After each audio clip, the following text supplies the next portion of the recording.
ఉన్నాడు సైజ్ ఏమి అని చెప్పి అడుగుతాడు. చూస్తాడు, ఇంత సైజు ఉన్నాడు, ఇంత ఉన్నాడు స్వామి, పాణివట్టం ఎట్లుంది, పీఠం ఎట్లుంది అంతా వర్ణిస్తాడు అతను. అప్పుడు ఇతను చూసింది దేవుణ్ణి మనసులో ఈశ్వరుడు ఇట్టున్నాడు దాంట్లో నేస్తాడు. మంచి జరి ఇచ్చేంత నేస్తాడు. నేసింది అతనికి ఇస్తాడు. ఒక వారం టైం తీస్తూ ఉంటాడు. అతనికి ఇచ్చి డబ్బులు తీసుకొని స్వామి కట్టని చెప్పాడు. ఆ ఇచ్చేటప్పుడు మనసంతా శివలింగం మీదనే పెట్టాడు. అక్కడ వస్తాడు, చనిపోతాడు. అయ్యో ఇతను ఖర్చు ఇచ్చిన డబ్బులు ఇవ్వలేదే, దేవుడికి కట్టండి అని చెప్పి శివుణ్ణి మనసులో అనుకుంటా చనిపోతాడు. దాన్ని దూర్జెట్టు చెప్తాడు. పంచనేసేటప్పుడు రుద్రపారాయణమే ఉందట, పంచాక్షరి మంత్రం అవన్నీ ఉన్నాయి. మళ్ళీ ఈ బ్రాహ్మణత్వం పోయింది. ఆ రుద్రపారాయణము ఇవన్నీ జాస ఆ శివుణ్ణి అనుకుంటూ పంచాక్షరి రుద్రాన్ని అనుకుంటూ అతని చేతిలో పంచపెట్టాడు. కింద వెళ్ళిపోతాడు, చనిపోతాడు, వెళ్ళిపోతాడు. ఈయన చనిపోయేటప్పుడు కాళహస్తి మీద మనసు వస్తుంది, ఈశ్వరుని మీద మనసు ఉంటుంది. సరే, కానీ బ్రాహ్మణత్వాన్ని పోగొట్టి సాలెవాడలు ఉన్నారు కాబట్టి సాలెపురుగే పుట్టాడు. ఈ సాలెపురుగు ఎక్కడో పుట్టింది, ఈ కాళహస్తి చుట్టూ ఎక్కడెక్కడో పుట్టింది.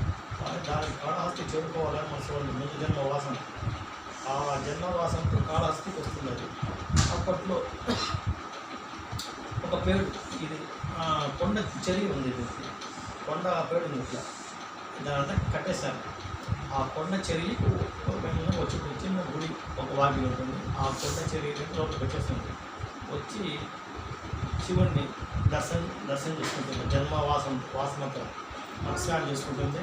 సరే, స్వామికి దేవాలయం కట్టాలా, స్వామికి ప్రాంగణం కట్టాలా, నా దారంతో సాలెపురుగు దారం వస్తుంది కదా అని తన ఊహతో మంటపము, అర్ధమంటపము, ముఖమంటపము, శాలలు, అంటే శాల అంటే చుట్టూ తిరిగేటి, యజ్ఞశాల, ఇవన్నీ ఊహించుకొని ముఖ్యంగా బ్రాహ్మణుడు ఈ వాసన ఉంది, ఆ దాంతో కడుతుంది. పైన ఈశ్వరుడి మీద సారి మారిపెట్టి పూజ కడుతుంది కదా, ఇదంతా కడుతుంది. ఒక బ్రాహ్మణుడు సోమవారం పూజకు వచ్చేవాడు. వాడు వచ్చి ఊడ్చుకొని దీపం వెలిగిస్తాడు. ఆ దీపం వేడిగా అదంతా కాలిపోతుంది. అది కట్టిన దారం అంతా తను మళ్ళీ బాధపడుతుంది. వాడు వెళ్ళిపోతే మళ్ళా కడుతుంది. ఇంత 1, 2, 3, 10, 100 సార్లు కాదు, దీనికి ఇదే పని, వాడికి ఇదే పని. వాడు వారం ఆ దీపం పెడతాడు. అప్పుడు గమనిస్తుంది, ఈశ్వరుడు చెప్పుకుంటుంది, నేను ఎంతో గుడి కడితే వాడు ఎవరో వచ్చి కాల్ చేస్తాడు, దీనికంతా కారణం ఆ దీపమే కదా అని చెప్పింది. వాడు పెట్టి వెళ్ళిపోతే దీపం మీద పడుతుంది. దీపాన్ని ఆరిపేయాలని చెప్పి దీపం మీద పడిపోతుంది. ఈ దీపంతోనే కదా నా గుడి, నేను పెట్టిన గుడింతా పోతా ఉండేది అని ఆరిపేయాలని చెప్పి దీపం మీద పడుతుంది. ఈ త్యాగం దానికి.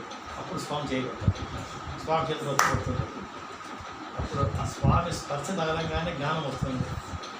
ఇంత త్యాగం చేసినావు నువ్వు అంటే, ఏం చేస్తుంది, నీ గుడి కట్టాలనుకుంటే నాకు ఇట్లా అయింది కదా, నీవు కూడా నాలోనే నువ్వు ఉండిపోవచ్చు. తన దగ్గర సరిపడు కదా, ఏం కూడా మీరు తెలిసిందే పాపం. అట్లా మహాస్వామి కదా, దుర్గెటర్ చెప్పలేనాస్తాను కొన్ని శ్లోకాల్లో.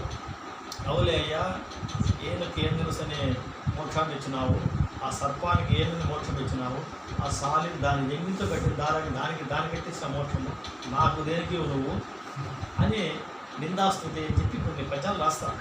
దూర్జెట్ రాస్తాడు.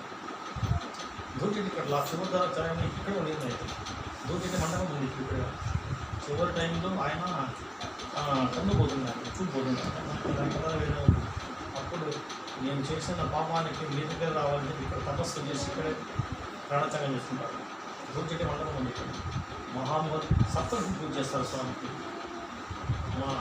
మహాసనం కదా అది. ఇక్కడ వాసం అంటే ఇక్కడ ఉండడము. ఒక్క సంవత్సరం ఎవడైతే శ్రీకాళహస్తిలో వాసం, కాశీవాసం అంటామే, అట్లా ఎవడైతే చేసే వాడి మోక్షాన్ని ఇస్తాడు ఈశ్వరుడు. చాలా విశేషమైన క్షేత్రం కదా. కనీసం 9 రాత్రులు కాశీ కట్టిన ఇక్కడ చేస్తారు. నేను తిరిగి ఉండదు మూడో దీక్షలు వేసుకోవడం. ఈ ఆశీర్వాదాలు అప్పుడున్నాం నాకు విషయం. నేను రుద్రపారాయణం 52 రోజులు నడుచుకున్నాను. అది ఒక్కొక్కసారి అయిపోయింది. పంచాక్షరి జపం ఇక్కడ జరిగింది. తర్వాత రుద్రస్వాహాకార మహారుద్రం, సామూహికంగా మహారుద్రయాగం. నేను చాలాసార్లు అయిపోయింది. ఒక్కడే కొంతకాలం ఇక్కడ ఉండాలి. స్వామి నా మీద దయ తలిచి ఇప్పుడు అనుగ్రహించినాడు నన్ను. మాకు ఉదయ సాయంకాలంలో కూడా దర్శనం ఉంది. చూస్తాను, నాకు టైం కొంచెం కష్టం. వద్దు, నాకు రాత్రి దర్శనం పొద్దున్న నాకు వద్దు అని చెప్పాను. ఎందుకంటే 4:30 గంటలు పడుతుంది.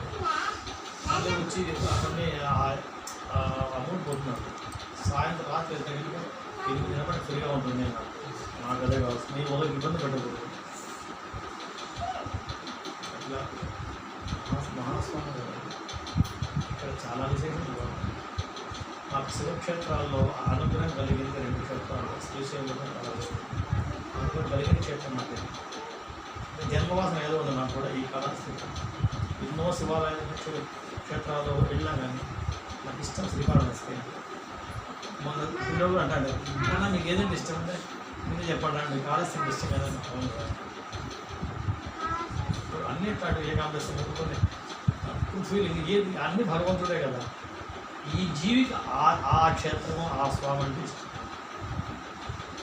శ్రీశైలం